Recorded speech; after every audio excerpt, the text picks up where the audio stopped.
پھر میرا سوال یہ ہے کہ سیرین لوگ جو سیریا سے نکل رہے ہیں اور مختلف ممالک میں مائیگریٹ کر رہے ہیں، اس میں لگتا ہے کہ کوئی خدائی حکمت ہے، تو اگر ان سے رابطہ بنانا ہے اور تبلیغ کرنا ہے تو کس طرح کرنا چاہیے؟ کس طرح کرنا چاہیے؟ بتاؤ کہ میں بھی سیرین ہوں، سیرین نہیں ہوں، فلسطینی ہوں.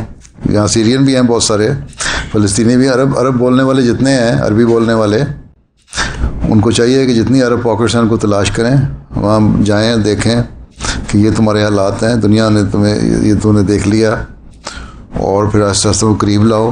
حضرت مسیح علیہ السلام کے دعوے کے بارے میں بتاؤ، اور حضرت صلی اللہ علیہ وسلم کی پیشگوئیوں اور حدیثوں کی روشنی میں بتاؤ، قرآن کریم کی آیت بھی پڑھی ہے، اسی روشنی میں بتاؤ. تو تبلیغ ان میں جا کے کرنی چاہیے. یہ موقع ملا ان کو، باہر آئے ہیں تو عرب جو آئے ہیں ان کو پیغام پہنچایا جائے، باقی زبردستی سے کسی سے نہیں کی جا سکتی. حضرت صلی اللہ علیہ وسلم کو بلے کا حکم تھا، یہ تو نہیں کہا تھا زبردستی. ٹھیک ہے نا؟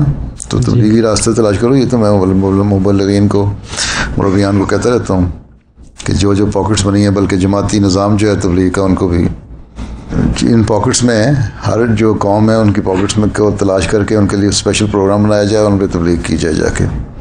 ٹھیک ہے؟ اس تبلیغ جو شعبہ تبلیغ ہے ان کو بھی میں کہتا ہوں یہی چیزیں.